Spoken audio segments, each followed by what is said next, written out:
we're going to reconvene into our open session, and we need certification of compliance for the closed session. Madam Chair, I move that the closed meeting was conducted in conformity with the provisions of the Virginia Freedom of Information Act as required by Section 2.2-3712D of the Code of Virginia, and certify that only public business matters lawfully exempted from open meeting requirements were discussed, and only such public business matters as were identified in the motion by which the closed meeting was convened were heard, discussed, or considered. Second. Okay, and a verbal? Aye. Aye. Yes. Yes, thank you. Okay, we need a motion to approve the action for our closed session. Madam Chair, I would like to make a motion that we approve the personnel action that we, and the reason we went into closed session was to approve the personnel agenda, and I would like to make a motion that we approve it. And at this, I would like to explain also with that motion that the reason we did that is because of COVID-19. We do not want staff pending our decisions a month out, because our next meeting could be about 3 weeks. So therefore, we decided to go into closed session and take care of those personnel staffing issues today that we had on the table. Thank you. Second. Verbal?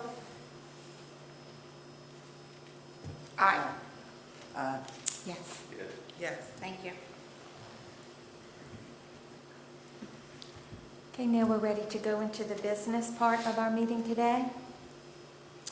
Okay, Madam Chair and board members, I asked you to hold this meeting because of the budget and the information that we're receiving from the state, and some of that information is not clear, and this is pretty urgent at this point in the ramifications of state sales tax. So I wanted to go through the budget and our staff's recommendations at this point.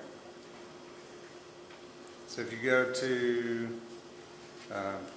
this slide, you still see, one, we're basing the budget, because we still do not have the state calc tool at this point.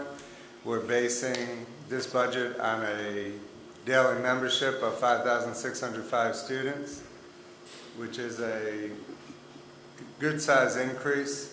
So again, we don't get all of the funding unless those kids show up. So that's one of the variables I want you to be aware of as we move forward. Although our current ADM is 5511, so it's not as bad as that 54. So the increase is more like around 90 students for next year. And with COVID-19, we don't know what the effect that will have as we return. So you still see, after the governor's unallotted money, which is the teacher raise mostly, and there's a few other categories, the state funding increase for Isle of Wight is still almost $1.8 million. On the surface, that looks fantastic. But what's beneath that is the details of the different line items and how we're funded. So these are the changes that you've seen before. We're still getting an increase in federal junior RTC, the Medicaid. The tuition increase, again, that is if we do the child care program at Windsor Elementary School. That is the money for that program that would come in if we charge $5,000 per student into that program, which you're going to see later will pay for that teacher and that aide. So it's a wash in the budget. So then you see the general fund increase of $1.9 million. We are now taking into account level funding from the county in totality, and a possible loss in building rentals. We've stopped using building rentals at this point, so that is another factor that could hit us in the budget as we move forward. We go to the next slide. You've seen this before too, the required expenditure increases. They did not touch VRS, so that stays the same.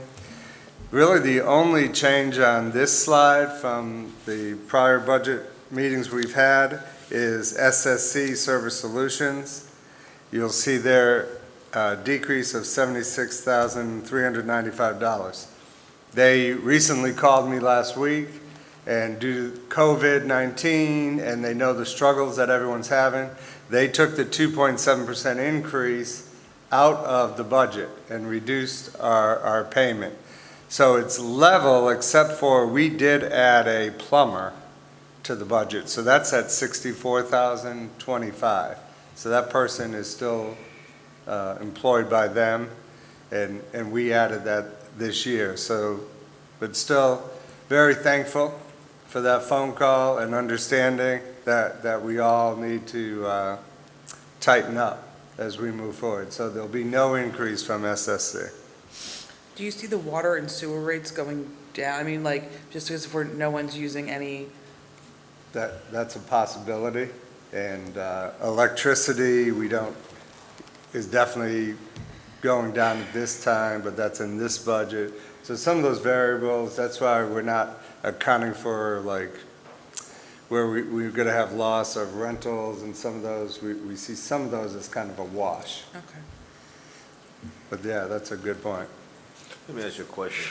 Did we have any, only just Service Solution, or do we have actual competitors for the same slot?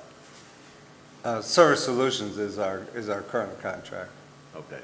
And then we did do procure to make sure that he just didn't have a free run, or did he actually compete? Yes, Or they Service competed Solutions. when we chose them. Was it last year or the year before? I think 2 years ago, because I there was think an 2 years increase last ago. year. We had an RFP and a full thing. We haven't put it back out to bid. Oh, that's what I'm saying. Right. Okay. Right.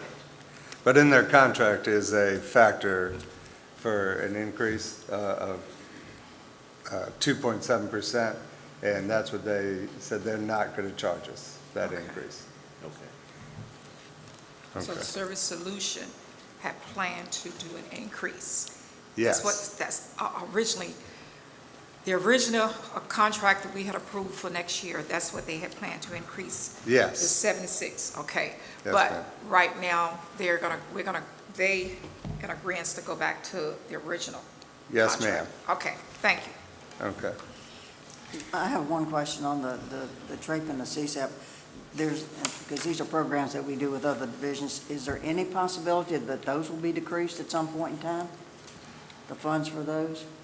We're not seeing that at all, and a lot of CSEP is driven by the state now.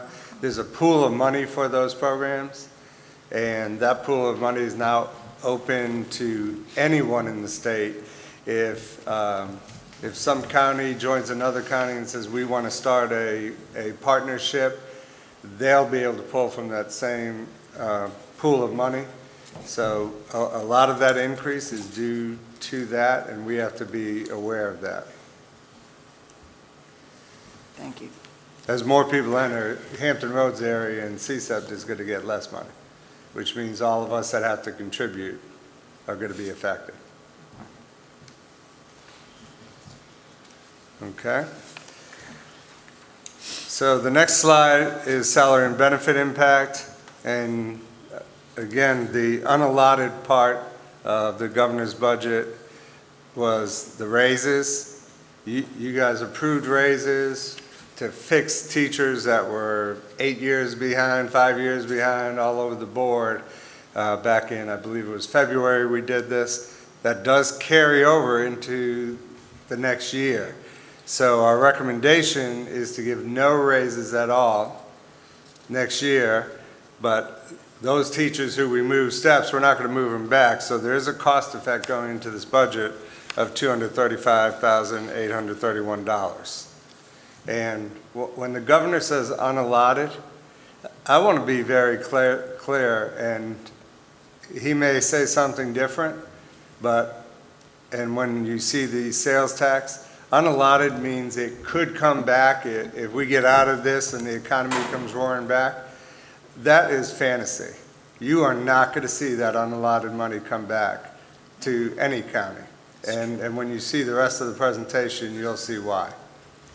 So that's pretty much off the table, and I'm recommending that no one receive a raise next year. I know I have a raise in my contract, and I am not taking that raise either. No one should be getting a raise at this point.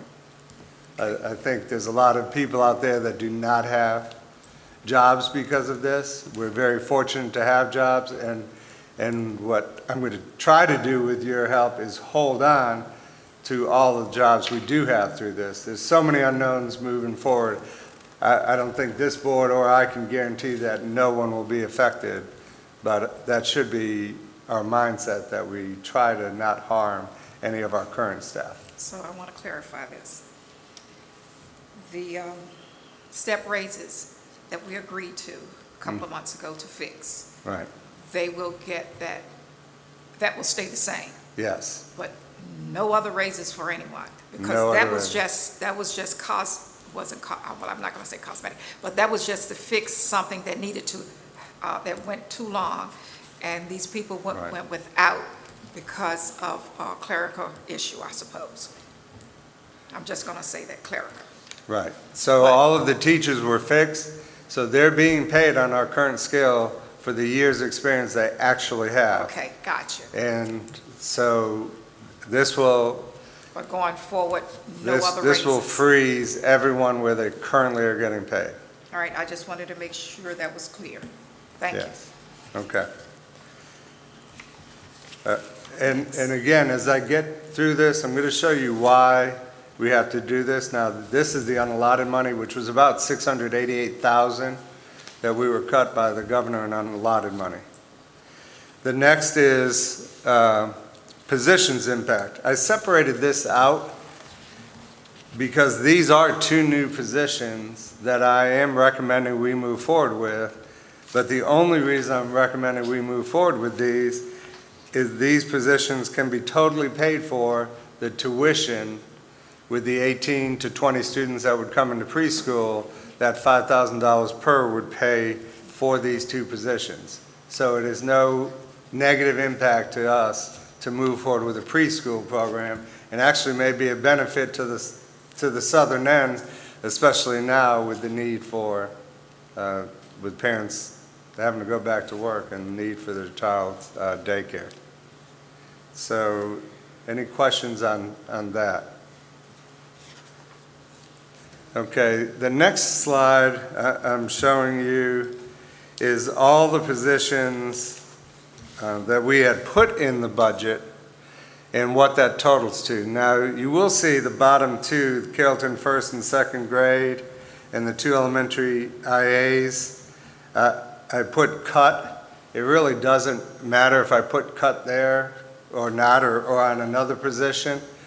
So you see the total impact of 569, 789.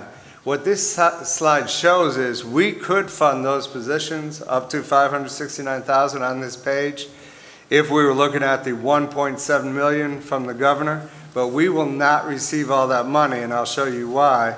So what I'm saying on this page are those are what you had, and my recommendation is all of those positions are frozen and will not be hired. And you may want to wait for your questions after I go to the next part of it, and explains why. Okay, so this is a slide from the UVA model, which we were shared, superintendents were shared last week from the Virginia Department of Education. And it shows you the different graphs of what would have happened based on different decisions. So if you look at that, and I know you have one in your packet, it's probably easier to see. If you look at if the governor did nothing, unmitigated, you see where the peak would have been for Virginia and when, and that's in April, and you see a pretty high peak in that gray area. And you'll see like a solid line and then a gray area. The gray area is how high it could have been, the shaded area. So it's an estimate. So you see pretty drastic if we did nothing. With the governor's, if he had said just slow down till June 10th, which means still kind of go out, not stay at home, you see that line and the peak would have been it's that orange line, slow till June 10th. So you see the peak is lower and the peak is more in June, if we just slowed things down.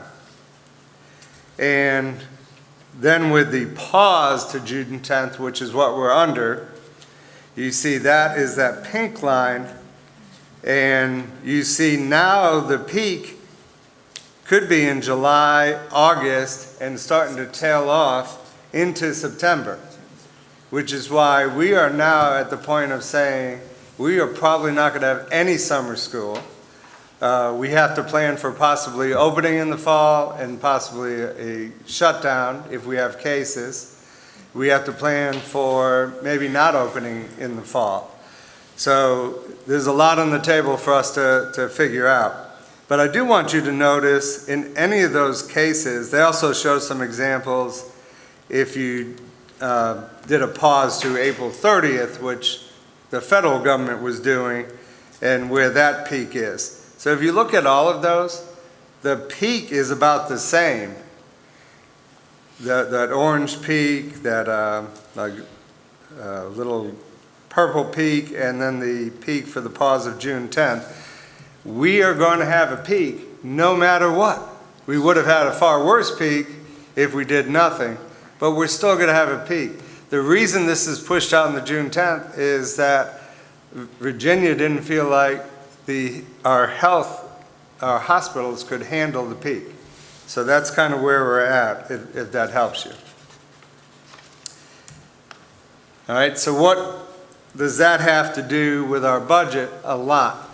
So a lot of people don't understand in this budget of revenue that they're not talking about. You hear what the governor cut in unallotted money. What also is in our budget every year for Isle of Wight County is about $6.6 million in a revenue line item called state sales tax. And the little note by that that's in the spreadsheet that finance receives says, if we have a great year with sales tax, we still get $6.6 million. Anything over goes back to the general fund in the state. The state decides how to disperse that money. If we don't have a great economy, and this is any given year, we might receive less than that 6.6. But we never feel like we're in major jeopardy though, because we might have some bad months, we might have some good months, but this is different times. So if you look at that projection, and we might have a bad economy, and we know we have one right now, we may have a bad economy in May, June, July, August. If we're talking about it peaking in July and August, it could be 4 months of the new year economy. And so what if it's 25%? Like, I know people are ordering out at restaurants, but there's no way we're going to yield 100% of our sales tax. And right now, the state is giving us in our line item still 6.6 because they don't know the effect of the sales tax. Until we get some numbers from these next coming months, we don't have a feel. So we're predicting a loss of about a third could happen. And then what we took is about half of that at $1.1 million. So you have to anticipate a loss of sales tax of possibly over $1 million on top of the 688 from the governor. That is why I'm saying to freeze all of those positions. And all those positions is only 569. So we still have to do some other things to save that $1 million. So that's on the next slide. So you see the effects of sales tax revenue loss, which could be over $1 million. And I could be estimating too low. I mean, we're going to have to adjust as we see the forecast come out. Is to freeze those vacant positions and reduce the HSA that we give to our employees by $600. And that would save us $238,932.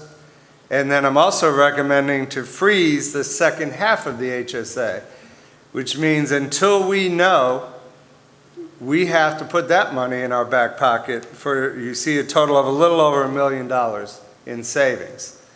Now, if things change and it's not as big an effect, we can put back half of the HSA. I did have Rachel do some research and run numbers, and it's not specific to people's names, but where are we with HSA funds and our employees, and to help make these decisions? Rachel, do you have any of that we can? So I guess I want you to hear some of that. And again, we're trying not to increase health insurance rates at the same time. We currently have 454 employees with HSA accounts. The average balance is just over $1,500 in each one of those accounts. We do have 81 with balances over $5,000, and our maximum balance is $19,000 and some change. I have a question, can I ask? Yeah, okay. So we're talking about a pandemic, a health issue. Is freezing someone's health account if they need that money, or reducing the amount they're getting, a smart thing if we're having major health issues throughout the state? Well, so that's part of the research we did. How many people had nothing left in the HSA? 35 people have zero balance. 35 people. And so the HSA is our contribution on top of what they can contribute each month. And so that's why so they still have, we're not increasing the health insurance, which was an increase of 16% this year. And as a school system, we're eating that in this budget. And so, I don't know, it's a tough call. They still have health insurance. They just don't have the extra money that we put in for them on top of that. No, I mean, I understand why you did it. I just, Right. we're in a pandemic, and that's why we're having all these other problems. And just to cut someone's, what they can get for their health, if their health becomes an issue, this becomes a problem. I guess one way we looked at it is they can't use that money to pay for their health insurance coverage, so it doesn't affect their coverage.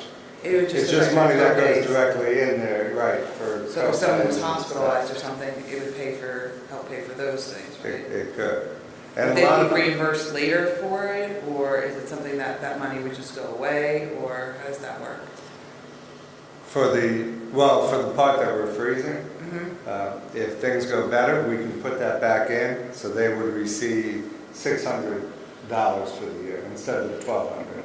So we could put that back in. Or, again, depending on, we don't know the numbers, if we could put back $300 at some point, we could put back $300.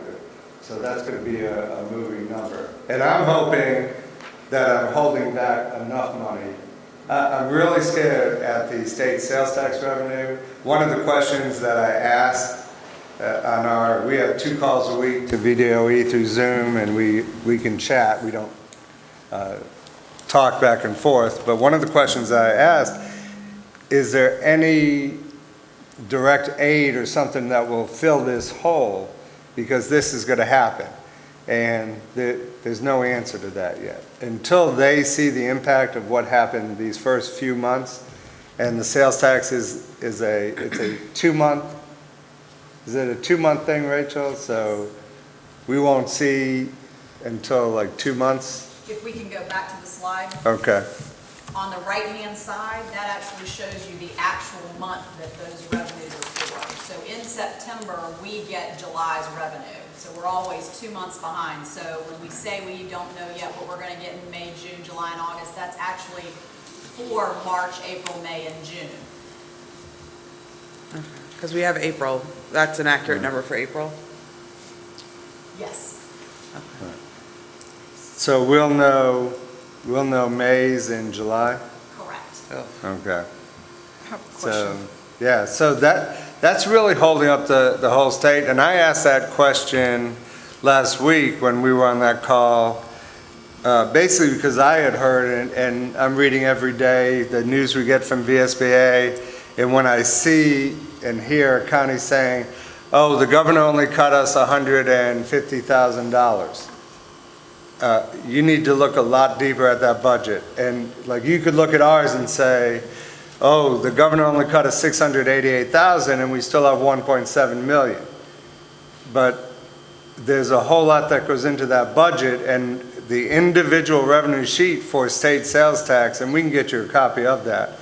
There's a note in that budget. If the state does not get that revenue in, we do not receive that full amount. And now maybe because of this crisis, they'll do something to fill part of that hole.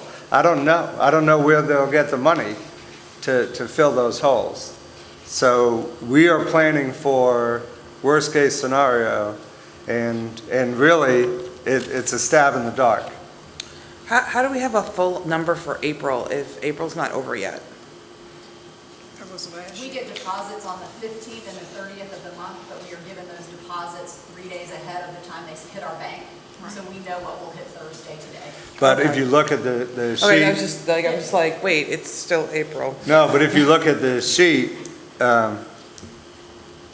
April's money is February's sales tax. Right, which we don't get until Okay. April. Right. We get- Okay, I understand. Right. Thank you. I was very confused on how, Right. what April sales So tax were before the end of right. April. Good. So the first indication will be, if you look at May, which is blank, and you see March over there, we closed March 13th.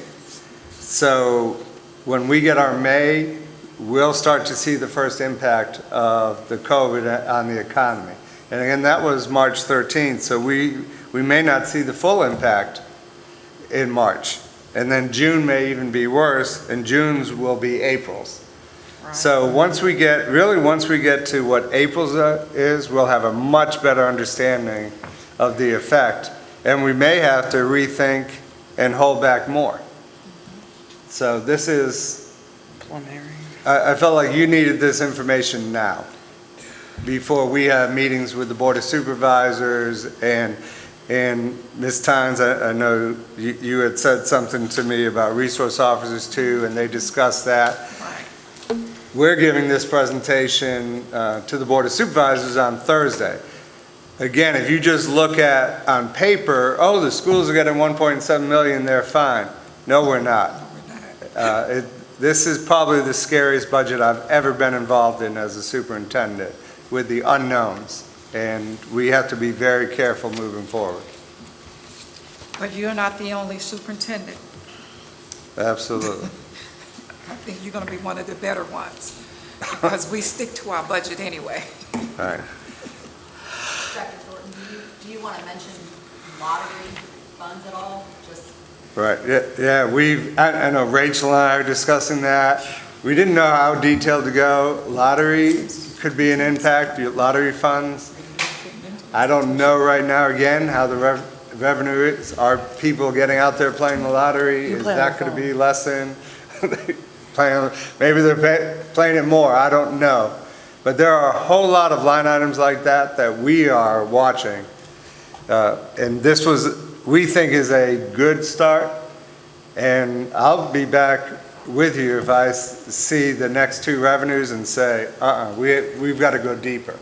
And that's why I'm sharing with you, I want to hold all our employees harmless, but I don't think we can say that. I don't think you as a board can say that. I can't say that as a superintendent, that I won't come back to you and say, we have to make cuts. And again, there's going to be constant communication with the state. So as we get that, maybe we'll feel better. There's stimulus money coming right now that seems to be targeted towards getting ready and buying Chromebooks, software, setting up internet hotspots. Right. Because again, if you go back to the slide with the peaks, we have to prepare for something in the fall. And I know the state has put out there, and Mike's going to talk to this next with the COVID update. Instruction is not, and the state's saying, instruction cannot be the same as if we were in a building. Right. But that can't go on forever. That cannot go on indefinitely. We know we're going to have very large gaps with student learning, especially at the elementary level.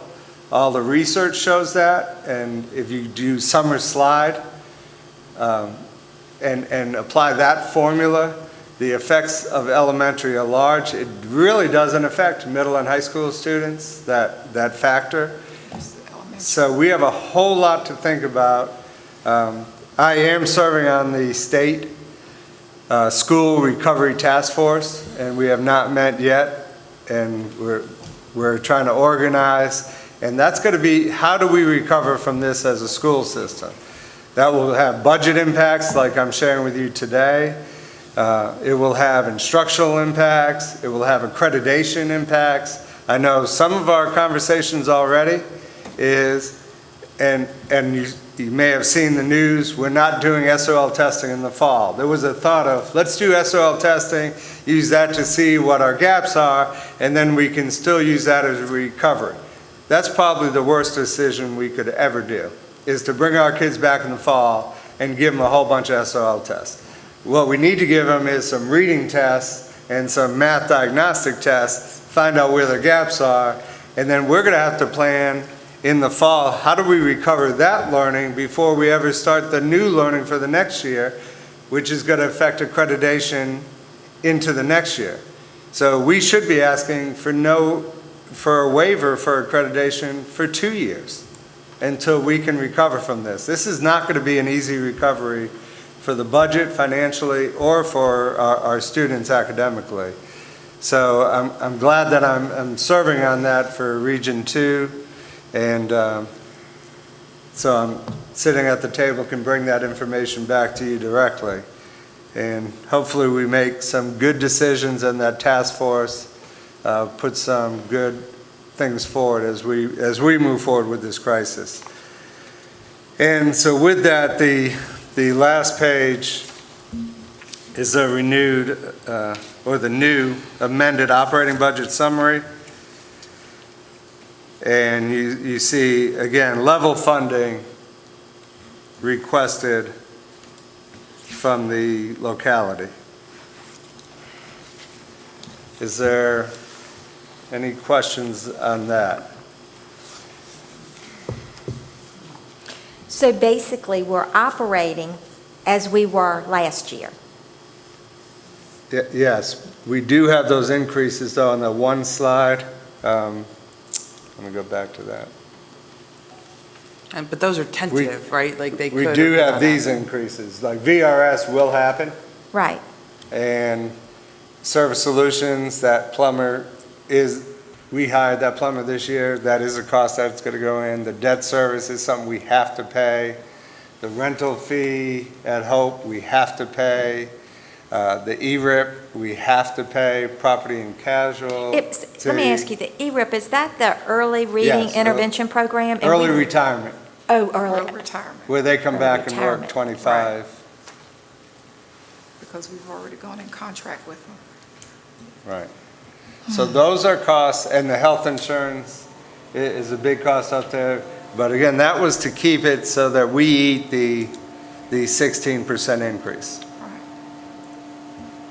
So those costs are going to happen to us.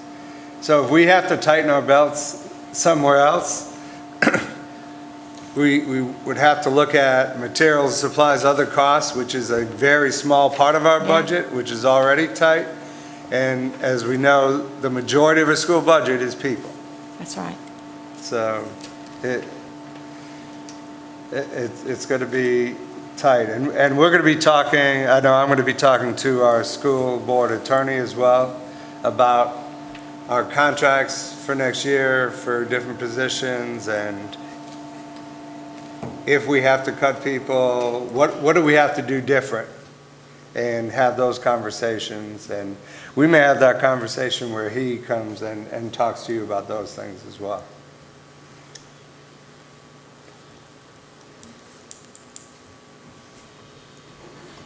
So it's, Wow.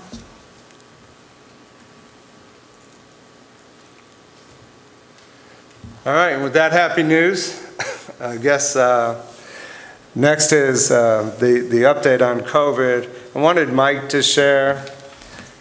We've had our first week of new learning, at the different levels. And Mike's just going to share briefly some of our plans for surveys, to survey teachers, survey families, parents, and then some of the feedback from the Hampton Roads area. I know Mike has been working closely with the other assistant superintendents in charge of instruction in the Hampton Roads area, kind of see where we are and see where we need to improve as we move forward. With the ultimate goal, remember, my staff is going to have to create a plan for if we don't open in the fall that looks far different than what we're doing right now in these early stages of at-home learning. So all of that is on the table for instruction. So Mike. Madam Chair, members of the board, and I'll try to project my voice without a microphone. I think you'll be able to hear me. Just let me know if not, though. Obviously, during the school closure, we realized that learning has been greatly impacted, at least the way we would traditionally be going about learning at this time. So in developing our continuity of learning plans for elementary school, middle school, and high school, and of course, those are all posted on the division website. You know, we've worked closely in collaboration from Virginia Department of Education, superintendents in our region, assistant superintendents in our region. VDOE has been very clear, as Dr. Thornton said, that, you know, continuity of learning plans right now should not try to replicate the school day as we know it, but should provide opportunities for students to continue to learn.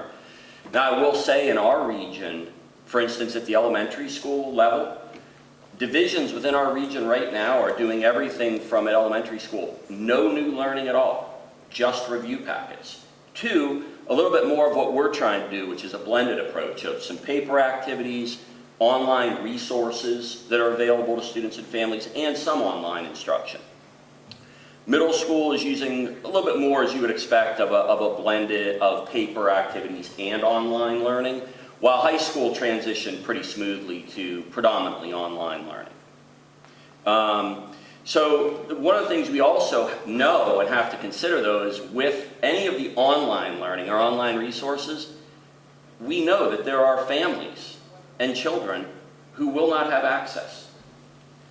And so, thus, the need for a combination of learning approaches and delivery methods.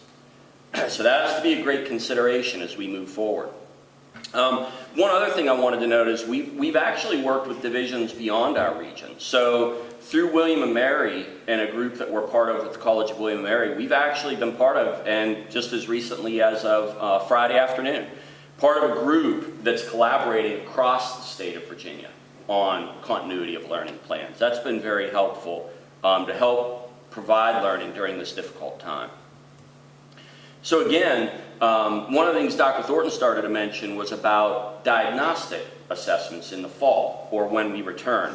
So again, we realize right now learning is greatly impacted. Even though we are moving forward with learning, one of the things we're looking at now and our team is doing is looking at what are the diagnostic assessments that would be appropriate for students, but would give us the information we need when students return to make any necessary adjustments to curriculum, to time frames on curriculum mapping. Most importantly, provide students with the instruction they need to address any gaps that exist. And certainly we know that gaps exist now, and there's going to be gaps that are possibly greater when we return. So it would not be a situation we would just come back with blinders on and say, okay, we're forging ahead. No, we need to assess where our students and plan accordingly. As you know, new learning began on April 20th. Before that, we had done review packets. We had done a little bridge with 5 C's challenges. But when we came back from spring break, new learning began. So we want feedback regarding that first week of new instruction from our families. We're developing specific surveys for elementary school families, middle school families, and high school families to receive feedback to inform new learning as we move forward. We're working with the schools very closely, principals, the teachers and staff, to monitor continuity of learning plans and make adjustments as needed. Obviously, adjustments will need to be made. This is all very new, and we've just rolled out a new big plan.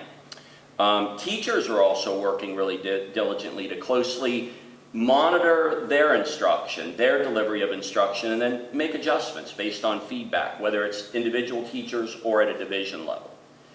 So One of the big pieces of this, of course, since that first week of learning has now occurred, we're moving into that second week, is to get the surveys out there. We don't have the survey finalized and tuned and buttoned up. We plan to share that with Dr. Thornton within the next probably 48 hours for his approval. But I wanted to give you a feel for some of the types of questions that we would be seeking. And of course, there's going to be differences at elementary, middle, and high school. But questions such as, have students had the ability to access online learning? So that really gets at that connectivity piece. We want questions that address the assignment workload. Is it too little? Just right? Too much? Those types of questions. We want to include questions related to Zoom or Google Hangout sessions. So those face-to-face, individual, small group, or whole class online live sessions. Is that too little? Acceptable amount? Too much? Also, a big part of this plan is feedback and support. So for instance, Virginia Beach, I think you saw just announced, they're not doing any grading in the fourth quarter. No grading at all. Their whole focus is just on providing some continuity of learning and giving children feedback on their learning. So a big part of this is feedback in our plan. So we're going to look at questions related to the amount of communication that families are receiving from the teacher. Is it too much, too little, just right? And also the amount of feedback. But of course, we're just a week in, so we'll be surveying folks again as we move forward with some additional questions around things like feedback. And we're also going to be looking for some feedback on the online resources that are available through our Clever portal. Nice thing about that is that's that single sign-on. Once they go into the Clever portal, they have the whole suite of online resources that we offer. Mr. Cooperrider and his team did a great job of helping us with that. And so we'll be seeking feedback about how is that going? And is that helpful at home for your children and for you as parents? The teachers are including those types of things in their lesson designs for children, like ST Math, Exact Path, the ARC bookshelf would be examples of what's in that Clever suite of online resources. So again, that's a very broad overview of where we are. The most important part, I think, is what Dr. Thornton said, that we want feedback from our families now that we've rolled out new learning. We're going to continue to tune, tweak, and make adjustments as needed. But I really also want to again acknowledge the professionalism and the care that our division has taken from the CO team, the school administrators, teachers, and staff across the division.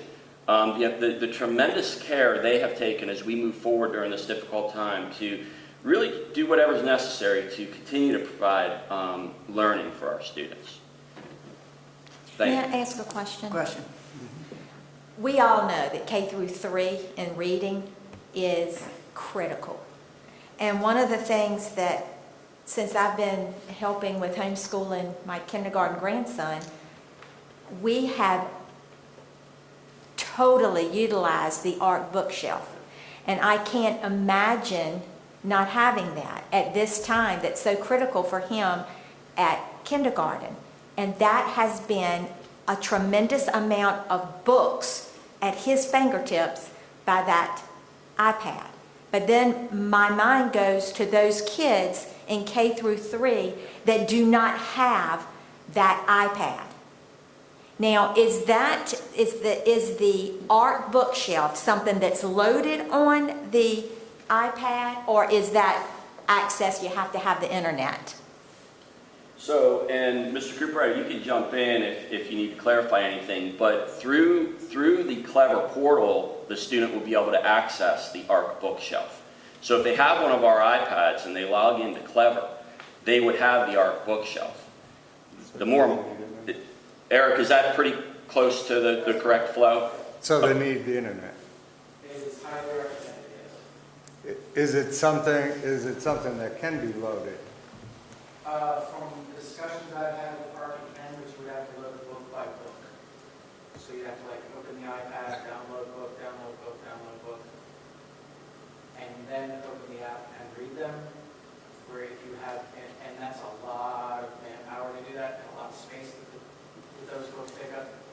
Where if you have it online, you have the access to the full suite. Gotcha. Thousands of books. I know we had some discussion, and Mike, I actually don't know where we are with that. I know we had some discussion with some teachers at Hardy, which were worried about some families that could not have the internet access, and we talked about possibly sending some of the art books, trying to bag some of those. I know that was an extensive process too. Have we followed up with any of that or any more discussion? We have, and I can circle back with some very specific details, but I do know that Ms. Getz, Ms. Cooprider were helping with that, because the bottom line is, the point Ms. Carr brings up is the fact that, yes, we do have some students who are going to be able to access that on, and when you get into that, you have the whole ARC bookshelf at your fingertips. Yes. There are some more cumbersome ways of doing that, but at the school level, they are providing paper versions of books or actual books to those students in need. And actually, Ms. Sketch just confirmed that. So that's something we're doing, but again, even there, that's a little different than having the whole ARC bookshelf at your fingertips. It's an access issue. Since we're going to all those spots with the lunches, have we thought about maybe taking some of the ARC books to those spots and having maybe a book exchange, so to speak, where parents could pick up some ARC books, trade it off, and then, because those would be our areas where people were less likely to have internet. Correct? Yeah, Is that correct? Yes, and I think that's an excellent suggestion. Those are the types of things that we need to keep an open mind on and look at what's possible and how can we get books in the hands of the kids. I think we need to be utilizing those stops much more readily, because if they have trouble getting to the schools to pick up a lunch, they are not picking up their packets from their schools either. Right. So to have the packets readily available at those spots, maybe some books for those kids, and even doing the iPad sign-outs at those lunch spots, you're more likely to get people who can come out and get to those spots instead of them making them come to the schools, because if they don't have transportation, they can't get anywhere. And so this would be a way to reach out to the community through what we're already doing. It may require additional people to be there to do those things, but it would be a temporary thing. And the books, you could just put a box out, take some, leave some, exchange them. Your kids read those, put them back, change them And out. be leveled. Yeah. Right. hmm And you could, I mean, because it doesn't take much to just put out the books and say, hey, you know, it's just an idea for those students who cannot get. If they're having trouble getting somewhere besides picking up the lunch, this is an opportunity. We have an opportunity to use something we're already doing. Yes, definitely. And like you say, they're coming to those sites. So it's a great opportunity if we have some resources that we can share right from the site. We have talked about that, and I think that's an excellent idea. I know this is old school, but what resources are available on WHRO? Because almost everybody has a TV set. Yeah. And so WHRO is actually providing, and actually Ms. Cooprider did one of the lessons on WHRO's television learning time.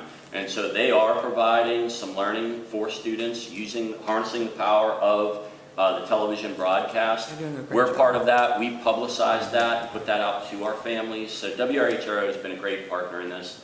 And on the online side, WHRO's eMedia Virginia, the learning objects that they have there have been a powerful tool as well. So they continue to be a great partner, but the television is an excellent way for our families and children to access some learning on the television set.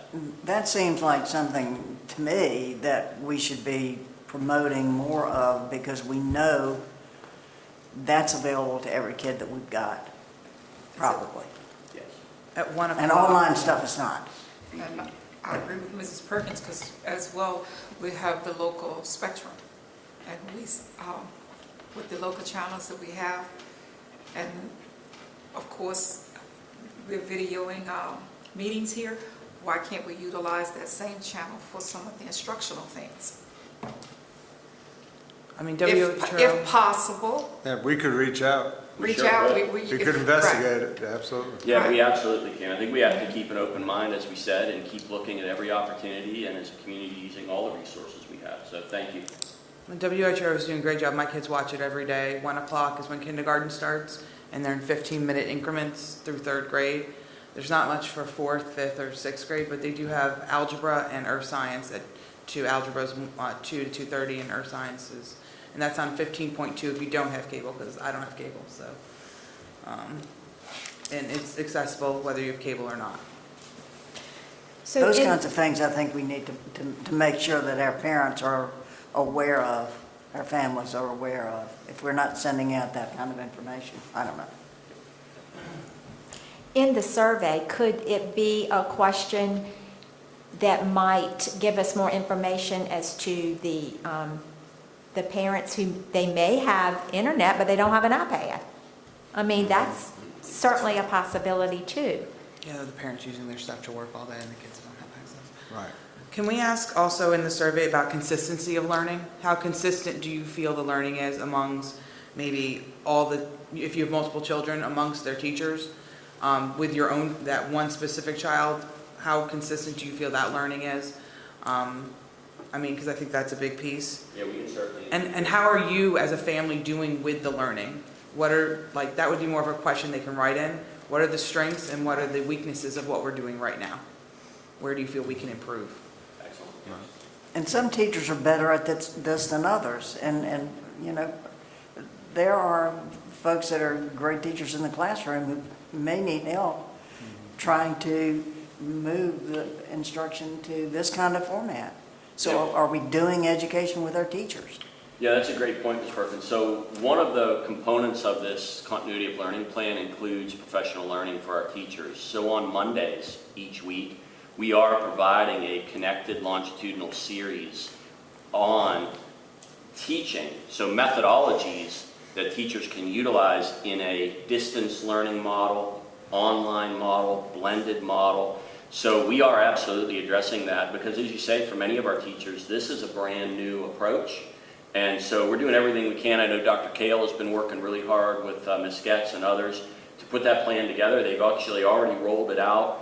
And so that is part of our plan right through the end of this school year. We'll have to also provide some in the start of the new year. And is it optional or is it required? No, those are required sessions. So, you know, the teachers are working. And so on Mondays, they're doing staff meetings. They are collaborating, doing some planning together and individually. But also part of that time that they're working on Mondays is professional learning related to distance learning, virtual learning. And those are required sessions. No different than if we were in session on Monday in a regular traditional week. And there's so many unknowns. Like I've shared previously, this is unknown territory. And so even the neighborhood where I live, just to keep myself healthy, I go out and jog or walk with my dogs often. And I see some of our teachers and have a conversation in their yard. And some of those are very skilled, Ms. Perkins. And they're like, I've got that down. I know how to do this. Zoom is easy. I got this. But then they're telling me stories that they see their kids popping in and out of their screen. They have kids coming in with, example was, they showed them their NFL team, their helmet, their jersey, all these things, and they're showing the teacher, and the teacher's trying to say, we need to get back to this lesson, and then has to mute that kid. And so those unknowns that are out of the teacher's control, so there is some frustration there. The teacher saying, put me back in the classroom. I want to go back to my classroom and have all my kids in the classroom so bad because I can't control that. So there's so many things that are coming up, but all of this, as they share it back with our team, we're hopefully, and we have some great successes too. Who's doing some great things? We're trying to collect all that information because we know ultimately we want to fix it as soon as we can now, but ultimately in the fall, we have to be ready with a much better plan. Dr. Go ahead. Thornton, I just wanted to ask a question. Do you think it's possible that you can put out another district-wide letter? Because I know early on, about 4 or 5 weeks ago, when you put the letter out, and I'm sure other superintendents did the same, so to give the parents a guideline, what we were going to do for the remaining of the year, being that the governor said we were going to be out, until June. A lot of parents, and I've heard some of them say that, well, my kid is already passed anyway, so why should I do any work? I'm not going to say that is 90% of our parents, but when you're talking about 10% out there thinking that, those children are the ones that I'm concerned about that's going to come back to school. because their parents did not do what they were supposed to do. Meaning, that is a possibility that your child is going to pass because they were already on the track for passing, and we know this. But you still need to engage your child in some instructional activity, especially all of those as Ottawa County schools are putting out there for you. They need to engage with their teachers, daily. And some of the parents are not doing it. And I'm not really saying, I'm sure there are a lot of parents that they do not have the technology in their house. True.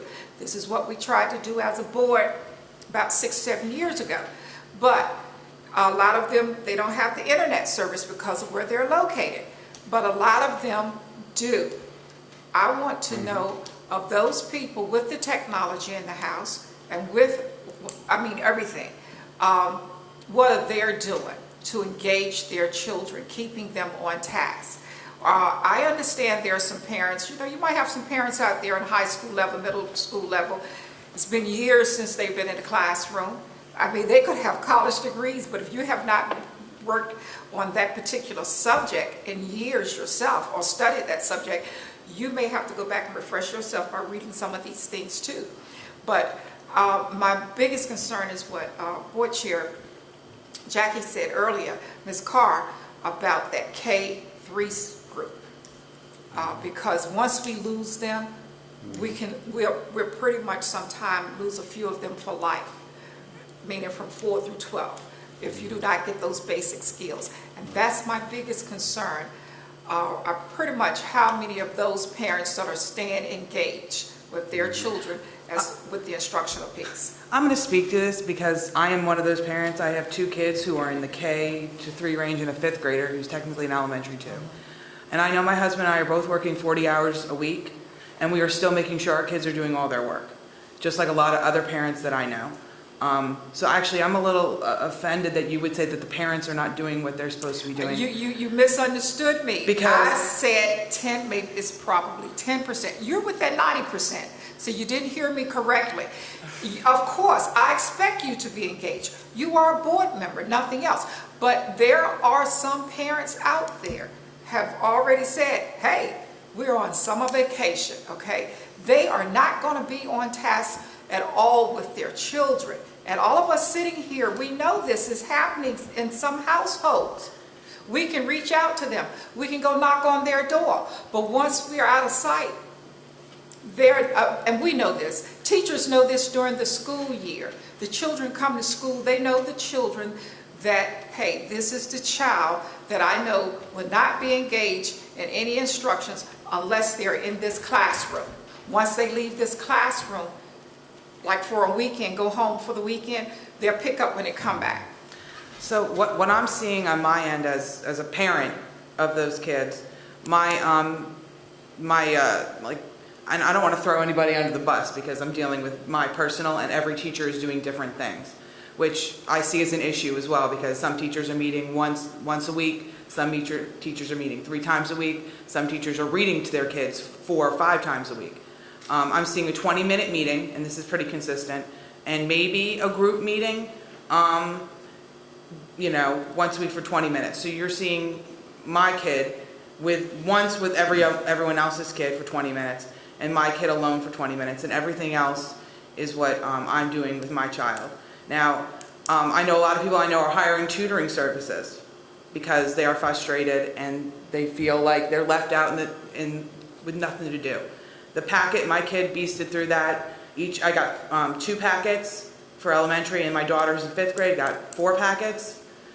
They're done. They finished them in the first week. So now what are they supposed to do this week? I have to figure out how to supplement, and I have to figure out what to do to make sure my kids are still actively engaged in learning. And I don't have a problem doing that, and I have the ability to do that because I've been a teacher. I understand. I know how to do a lot of this stuff, but there's a lot of frustration among elementary parents because we feel like we're left out in the cold. High school, it seems like that's moving pretty efficiently, and a lot of it is teacher dependent, and a lot of it, there is a learning curve, and I understand that. But there's a learning curve for the parents too. You have 2 parents at home working 40 hours a week sometimes, and in some homes you don't. So, it is a struggle for everybody. But I'm telling you, from my personal experience, and from people I've talked to and people who have called me, they feel left, parents feel left out in the cold. They don't feel like they're getting the support they need. And that may just be up where I am. It is definitely a west side. They lack consistency, and we lack the structure and the learning, and we lack it in elementary school as well. I know Carrollton and Hardy, I've heard better things about Hardy than I have Carrollton. But you're saying in your world, step outside of your world. Your world is the unique world. But we do have parents here in this county. We have students that are attending Isle of Wight County School that are not living in your world, okay? I talk to a variety of people. But most It's of not the just people, people. but you keep saying, you continue to say what I do, you personally, and what people in your surroundings, of course. But I'm talking about that percentage out there, that small percentage of children, that parents are probably not coming out to the school to pick up their package and are capable of doing these things, okay? So if I feel Meaning they have the transportation, but they're just not doing it for their child because they have decided, oh, school is over, child is on summer vacation, so that's it, I'm not doing it. I want to know, how are we going to reach that child? Because it's not the student's responsibility. That's the parent responsibility and us as the educational system in this county. Okay? So if you have someone in my world who is feeling left out in the cold, how engaged do you think the people who are not in my world are? I talk to a variety of people, not just like my circle of friends. People call me, they express concerns. I mean, so if I'm having trouble with engagement, you don't think that's happened? I think that's even worse on the other end then. It's only getting worse from there. It would be a sliding scale. So, I think we can say this is just, it's a challenging time. These are times that It is. nobody planned for. It is something that absolutely no one imagined, and it happened all so quickly.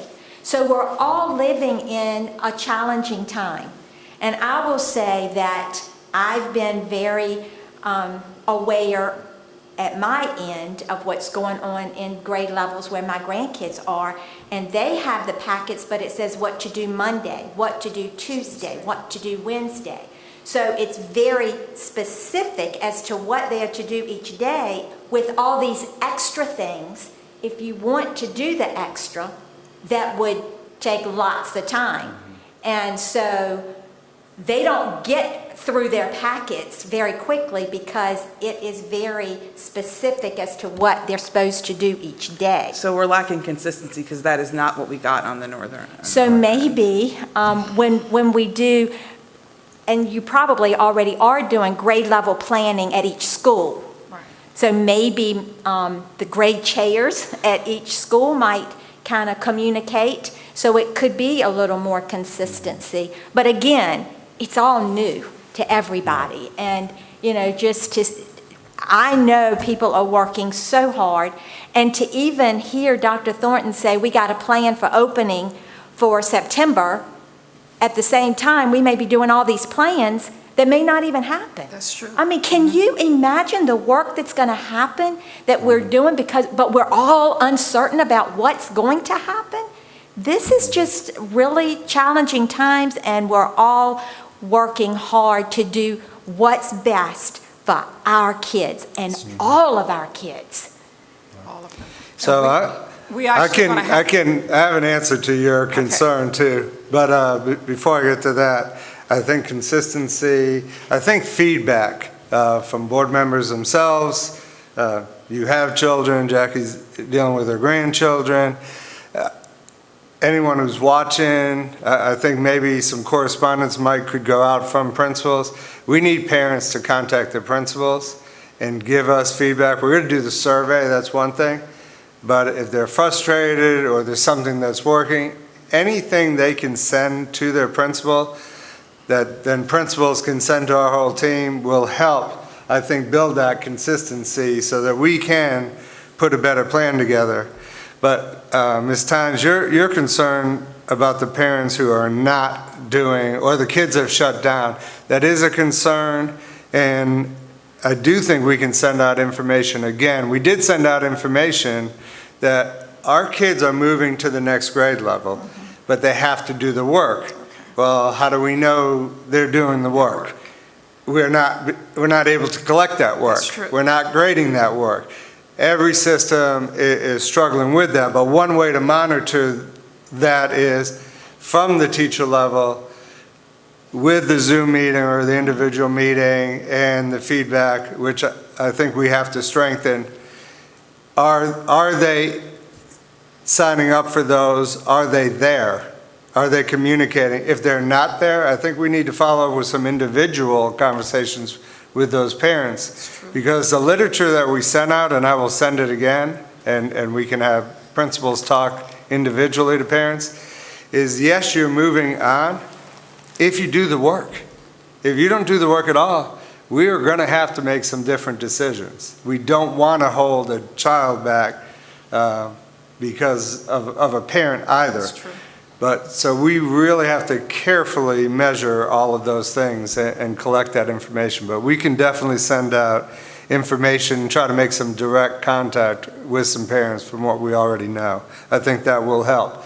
And high school, there is still some areas which we are very concerned with, gaps. If your child's in Algebra 1 right now, or geometry, or even in the middle schools in 6th grade math, math is all building blocks. If they're not doing that work, and you've passed Algebra 1 through 3 semesters, but do nothing in the 4th semester, you're going to have a gap going into geometry. That's a major concern. So our teachers at the high school need to also track that. And that will be part of our plan in the fall. What do we do with all of our Algebra 1 students? What do we do in math in general after we do a diagnostic test and see what we do to fill in those gaps? So there's, I think you said it right, there's so many unknowns. And so anything that you hear and can send back to our team is greatly appreciated, because we have to try to factor all of that in and try to come up with the best plan possible. So Dr. Thornton, really at this point, as a board member, I would recommend us, and I'm sure your team is already doing this from what I've heard this morning, you're actually going to have 2 teams out there. One team to get us going as our normal beginning school year, and then we have another team over there planning for the norm that we're in right now, okay? And so going forward, probably for the remaining of our time on this earth, we're going to have 2 plans like that. That way, this will never happen again. We have this if we can't open the doors and bring them in physically, and we have this if we have to do it through technology, okay? And they're the 2 plans we're going to be working with from now on. Going forward, because we never know. If you're listening to the medical experts out there, come this fall, it's not just like we can go get a vaccine for a flu shot like we normally do. They have no vaccine for this virus. So there could be a shutdown again. So we'll put these children back in the same position. Therefore, we need 2 strong plans out there. Of course, we know opening the doors is already strong. That's in place. We need to get a stronger plan for them being at home, online type learning.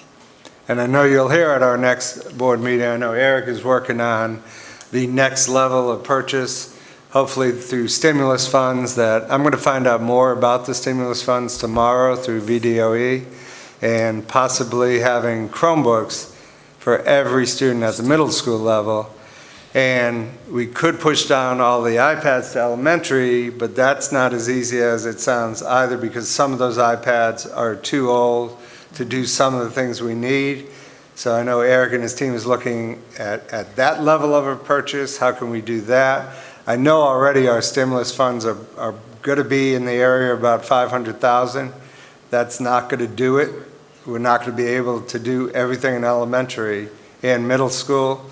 So, but we're moving progressively, looking at our stimulus funds to have the capability of at home. And I just heard what you said, but we as a county, we are responsible for educating our citizens. That's number one. Okay? And then after that come public safety. The most important thing is that we educate our citizens. And if it means that in order for each child in Isle of Wight County schools to get that Chromebook, we need to go before the funding organization and say, this is what we need to educate the young citizens in Isle of Wight County. And if I'm sure they're doing the same thing we're doing today, downsizing their budgets, but we need to do what we can do. Maybe there's something out there, something else they can cut where they can give us more money to get more Chromebooks for these students. It's a must that we educate them. It's not something like, oh, we want to do. No, we have to do this, okay? We have to educate those young citizens. That's a must. I think if we start utilizing our lunch and breakfast pickup spots for some of those students, I think we'll be reaching more people too. I think that would be a huge win for us. I think that's a strong suggestion, yeah. Yeah, that's a great idea. And I will bring you, Eric, you think we could have numbers for the May meeting? Chromebooks? For Chromebooks and an estimate of what it would cost to do iPads at the elementary level? Yes, sir. Okay. You know- So we'll give you an idea of where we are. With the iPads, what is very frustrating is that they become outdated. So, I mean, I've They do. got 2 perfectly good iPads that work, but I go to put an app on it and it won't take it anymore. Is that a problem we're having with our iPads, Eric? Yes, ma'am. So the 2012 series that we bought way back when, those are now 8 years old and Yeah. are, Obsolete. they've been outdated now for like Can't even upgrade them anymore. 4 years. Yes. Length of an iPad is about 4 to 5 years, and for a Chromebook is about 3 to 4. Maybe 5. Repeat that again, Eric, I couldn't That hear. is sad. iPads are expected life cycle of about 5 years. Chromebooks are somewhere in the neighborhood of 4 to 5, so they're about the same life cycle either way. So what we're going to have to do is, so high school, we built in every year in the budget, the 9th graders, we purchase the laptops. And they'll last through the cycle of them going to become a senior. So once we buy these Chromebooks, if we buy iPads at the elementary level, we are going to have to build into our continual operating budget that renewal. So we'll have to figure that out. How many do we have to buy each year to keep the cycle going so that we don't run into the problem that they're obsolete? So actually what we're trying to do is get it on the elementary level, so as they enter school on the elementary level, that we will get Chromebooks for them, buy Chromebooks for them. Well, I think at the elementary level, we're looking at the iPads. flipping the old iPads back Yes. to them. Yes. And we'll get new Chromebooks for them. Right. Okay. We feel strongly that we can do the Chromebooks for every middle school Okay. student with the stimulus funds. Okay. And again, I'll have a better handle on that after tomorrow's meeting with VDOE. But I guess that's where I'm concerned. Pushing the ones down that are already obsolete are not going to be the magic bullet in elementary. We're going to have to put a plan together to start purchasing and rotating Okay. so that we can get one-to-one in elementary. But I guess what I wanted to share is that is not going to be as easy. And you're right, we're going to have to look elsewhere if that is going to be the plan. I mean, The Chromebooks, do you plan on going to 6th grade with them? Yes, and that would be, Westside would get it as well at 6th grade. So next year, 6th graders, they'd have to be issued them for the first we time. can make, Yes. put some. That would be a process. Yes. And that's something, we're going to have to do some instruction around that. And I know that is already built in. Mike's plan is, we already are planning on having Chromebooks for grades 6, 7, and 8. So that training for those teachers has to occur now in Google Classroom, et cetera. And so we can hit the ground running, whether we're in school or out of school. We expect those to go home with the students. That's going to be a new thing as well. Okay. So, lots of challenges. We have a lot of good people. This county is a great county. We're going to fight through this, and I think we're going to come out okay. And I'm more concerned at the gaps at the elementary level, and we really are going to have a strong plan to connect that. I really hope the state pushes back accreditation and gives us time in the fall to catch our kids up before we worry about giving them some kind of SOL test next spring. We need to take care of our kids and their gaps. And I know that's going to be our number one priority as we move forward.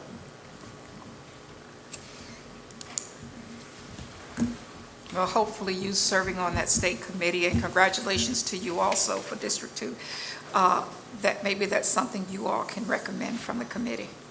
We will be, thank you. Any other questions? Everything's fine. All right, and that completes So my what's report. next, Dr. Thornton? We're going to meet with the Board of Supervisors Thursday night Thursday to night. go over with what kind of the This plan, PowerPoint that we had today, right. and then what? And then, are they at the point, have they had a public hearing yet, Rachel? I think that's Because Thursday. nobody else can vote. Okay. Because I know I think they've had I one. mean, no one else can meet because of the size. I'm not sure. I think Thursday's a work session. But really, we're waiting for them to approve the budget is the next step. And once they approve the budget, then we can come back. Once we have the calc tool, we'll know exactly the different areas and get an exact budget for you. And do you have an idea of when that might be? When the calc tools should come out this week. But there's no sense approving our budget at this point until we meet with the county. And, you know, my hope would be that the county